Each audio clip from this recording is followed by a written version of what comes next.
நண்பர்களுக்கு வணக்கம். அம்மா சமையலை பிடிக்காதவங்க இந்த உலகத்துல யாருமே இருக்க முடியாது. அதுவும் குறிப்பா பெண்களுக்கு.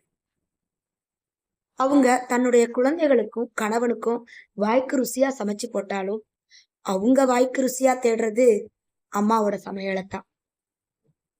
சரி, அப்படி என்னதான் அம்மா சமையல்ல இருக்கு? வாங்க இந்த கதையை கேட்டு தெரிஞ்சுக்கலாம். என்ன தம்பி, ரொம்ப வருத்தமா இருக்கீங்க? புதுசா ஹாஸ்டல்ல சேர்ந்திருக்கீங்களா? அந்த பள்ளியினுடைய கேண்டீன் வாசலில் இருந்த நீளமான சிமெண்ட் பெஞ்சில் கவலையோடு சோகமாக உட்கார்ந்திருந்த அருணை பார்த்து கேட்டார் அந்த பெரியவர். அன்போடு அவனிடம் பேசிய அந்த பெரியவரை பார்த்தால் அவனுக்கு அவன் தாத்தாவின் ஞாபகம் வந்தது. அவன் தாத்தாவும் இப்படித்தான். அவன் கொஞ்சம் சோர்ந்திருப்பதை பார்த்து விட்டால் போதும், உடனே என்னாச்சுப்பா, ஏதாவது வேணுமா, அப்பா திட்டினானா, ஸ்கூல்ல நிறைய ஹோம்ஒர்க் கொடுத்துட்டாங்களா, டீச்சர் திட்டாங்களா என்று பல கேள்விகளை கேட்பார். தாத்தாவின் அன்பு மிகுந்த கேள்விகளுக்கு அருண் எப்போதும் பொறுமையாக பதிலே பேச மாட்டான். ஒரு சலிப்போடு சிடுசிடுவென்றுதான் பதில் சொல்வான். அப்போதெல்லாம் அவருடைய அன்பு அவனுக்கு புரியவில்லை. அவனிடம் பிரியமாக அக்கறையோடு பேசும் தாத்தா, பாட்டி, அம்மாவின் அன்பை ஒரு பெரிய விஷயமா நினைக்காம இருந்தவனுக்கு இந்த ஹாஸ்டல் வந்த கொஞ்ச நாளிலே அது ஒரு பெரிய இழப்பாக தெரிகிறது. எந்த பதிலும் பேசாமல் அழுது சிவந்த கண்களோடு அவரையே பார்த்து கொண்டிருந்த அருணிடம் அந்த பெரியவர் திரும்பவும் கேட்டார். ஏன் தம்பி, வீட்டு ஞாபகம் வந்துடுச்சா? புதுசா ஹாஸ்டல்ல சேர்ந்த பிள்ளைங்க எல்லாருக்குமே முதல்ல கஷ்டமாத்தான் இருக்கும். அப்புறம் இங்க இருக்கிற பசங்க கூட சேர்ந்து பழகின பிறகு சரியாயிடும். கவலைப்படாம உள்ள போய் சாப்பிடு. இந்த ஸ்கூலுக்குன்னு மிகவும் நல்ல பேர் இருக்கிறதால பல ஊர்கள்ல இருந்து பெற்றோர்கள் தங்கள் பிள்ளைகளை இங்க படித்தா நல்லது என்று ஹாஸ்டலில் சேர்த்து விடுகிறார்கள்.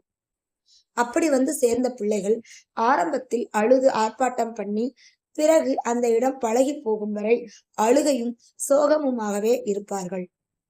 ஒண்ணுமில்ல தாத்தா, எனக்கு பசிக்கவே இல்லை, அதான். அவரிடம் அவன் பசி இல்லை என்று சொன்னாலும் உண்மையில் அவனுக்கு நல்ல பசி. ஆனா இந்த ஹாஸ்டல்ல சாப்பாடு அவனுக்கு சுத்தமா. இங்க ஹாஸ்டலுக்கு வந்த பிறகு இது அவ அப்பாவிடம் போனில் சொல்லி புலம்பினார்.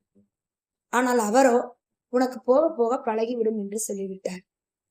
அவ அம்மா கூட அந்த ஊர்லயே ஒரு வீட்டை பாருங்க, நான் வேணா அவன் கூட போய் இருந்துக்கிறேன் என்று சொல்லி பார்த்தாள். இவன் ஒருத்தனுக்காக நீ அங்க போறதா? நல்ல வேடிக்கை. இங்க எனக்கு, நம்ம பொண்ணுக்கு, எங்க அப்பாவுக்கு, இப்படி எல்லாருக்கும் யார் சமைக்கிறதா என்று கோபப்பட்டான். அவனிடம் தானாக வந்து பேசியவரிடம் இந்த சந்தேகத்தை கேட்டால் நன்றாக இருக்கும் என்று அவனுக்கு தோணிற்று. ஏன் தாத்தா, இங்க எல்லாரும் இந்த கேண்டீன்ல சாப்பிடும்போது எனக்கு மட்டும் இந்த சாப்பாடு பிடிக்க மாட்டேங்குது.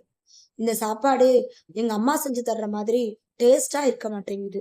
அதான் எனக்கு அம்மா நினைப்பாவே இருக்கு. பேச பேச அவன் கண்கள் கண்ணீரை சிந்த ஆரம்பித்தது. அடடா தம்பி, ஏன் அழற? அழாத, இங்க என்ன பாரு. அந்த பெரியவர் அவனை சமாதானப்படுத்தியபடி அவன் அருகில் உட்கார்ந்தார். நீ அழாம இருந்தா உன் அம்மா சமையல் மட்டும் ஏன் ருசியா இருக்குதுங்கிற ரகசியத்தை சொல்றேன்.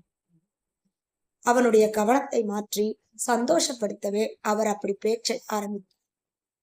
அவனுக்கும் அவர் சொன்ன விதம் பிடித்திருந்தது.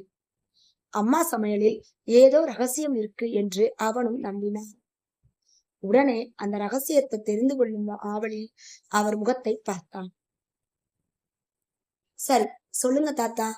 அருண் கண்களை துடைத்துக் கொண்டான். தம்பி பேர் என்ன? அருண். உன் பெயர் ரொம்ப அழகா இருக்கு. அம்மா சமையல் ருசியா இருக்க இந்த ரெண்டு முக்கியமான விஷயத்த சமையல்ல சேர்க்கணும். முதல்ல அந்த ரெண்டு விஷயத்தை பத்தி நாம தெரிஞ்சுக்கணும் என்று அவர் மேலும் சுவாரஸ்யமாக பேச அருண் முக வளர்ச்சியோடு ஆர்வம் பொங்க கேட்டான். அது என்ன ரெண்டு விஷயம்? நீ உன் வகுப்புல முதல் ரேங்க் வாங்கணும்னா என்ன பண்ணுவ? பாடங்களை நல்லா கவனிக்கணும், அப்புறம் நல்லா படிக்கணும். அவருடைய கேள்விக்கு சட்டென்று அவன் பதில் சொன்னான். ரொம்ப சரி. நல்லா படிக்கிறவங்க எல்லாம் பாஸ் மார்க் வாங்கிடணும். ஆனா படிக்கிற எல்லாருமே முதல் ரேங்க் வாங்க முடியறது இல்லையே. அது ஏன்? ஏன்? அவர் என்ன சொல்லப் போகிறார் என்கிற ஆர்வத்தில் பரபரப்பாக இருந்தான் அருண். அதுக்கு பாடங்களை ஆழமா படிக்கிறதோட ஆர்வமாகவும் படிக்கணும். ஆமா ஆமா என்று தலையை ஆட்டினான் அருண். அது மாதிரி அம்மா சமைக்கும் போதே அதை சாப்பிட போறவங்க எல்லாம் வயிறார சாப்பிடணும். அதுக்கு அந்த சமையல் ருசியோட இருக்கணுங்கிற எண்ணத்தோடு ஆர்வமாக சமைப்பாங்க. ஆர்வமாக செய்கிற போது தான் நமக்கு செய்கிற வேலையில் முழுமையான ஈடுபாடு வரும். ஒரு சமையல் நல்லா இருக்க சேர்க்க வேண்டிய முதல் விஷயம் முழு ஈடுபாடு. ஓ, அப்போ அந்த ரெண்டாவது விஷயம்?